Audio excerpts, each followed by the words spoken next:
Bueno, lo que nosotros nos solemos encontrar en un tronco de un árbol es esta forma circular. En este caso es un pino silvestre y estas llamativas manchas son precisamente las ramas que van saliendo de él.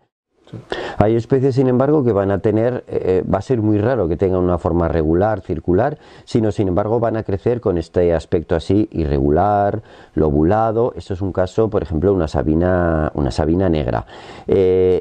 Tienen esa forma de crecimiento. Esto es como el que tiene el pelo liso o tiene el pelo rizado, ¿no? De aquí no podemos sacar información, pero sí que vamos a poder sacar información de las piezas anteriores, ¿no? De las especies en las cuales suelen tener un crecimiento regular. Aquí, por ejemplo, tenemos el caso de un abeto. Vemos como en sus primeros años tenía un tronco perfectamente circular, con anillos concéntricos, pero sin embargo, según fue creciendo, fue desarrollando más madera en los puntos donde más los necesitaba.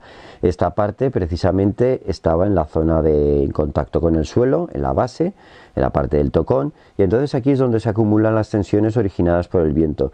¿Qué hizo el árbol? Donde había mayores tensiones, depositó más madera y por eso tiene esta forma triangular, a pesar de que el árbol, el tronco, su forma suele ser circular. Este ejemplar nos está dando una información sobre un efecto del medio ambiente que va a ser el viento. Aquí tenemos otro ejemplo de una especie que suele tener los troncos con una sección circular, como es el haya. Aquí veríamos el círculo, pero ¿qué ha ocurrido? El árbol, según ha ido creciendo en anchura, según se ha ido haciendo mayor, ha encontrado un obstáculo que le ha impedido el tener este tipo de desarrollo.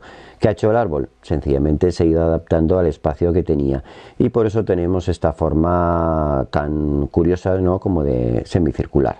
La falta de espacio para este crecimiento en anchura, este crecimiento secundario de los árboles, es un problema para algunos ejemplares. Este tronco, por ejemplo, es de un chopo que creció en una zona de gravas.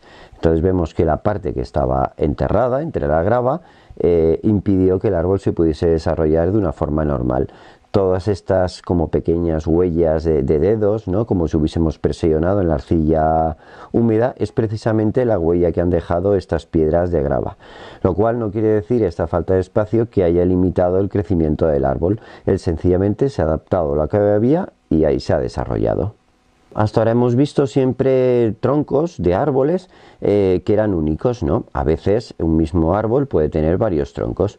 Aquí tenemos un ejemplo curioso de un pino negro, el cual tenía 1 y 2 troncos. Aquí vemos los dos centros y como los árboles, que eran precisamente primero circulares, al ir ensanchando según crecían, fueron cogiendo contacto sus cortezas y ahí sí se quedó esta línea de corteza que, bueno, los maderistas lo llaman entrecasco. Algunas especies, como esta tuya, suelen tener siempre un porte de arbusto, entonces ya desde el mismo nacimiento, desde el suelo, su tronco es múltiple, son diferentes ramas que a raíz del suelo, a ras del suelo quiero decir, se van abriendo y se van desarrollando. Entonces aquí vemos cómo el corazón de cada una de estas ramas tronco, el duramen, se diferencia claramente de la albura, que la tiene muchas veces en común con las especies.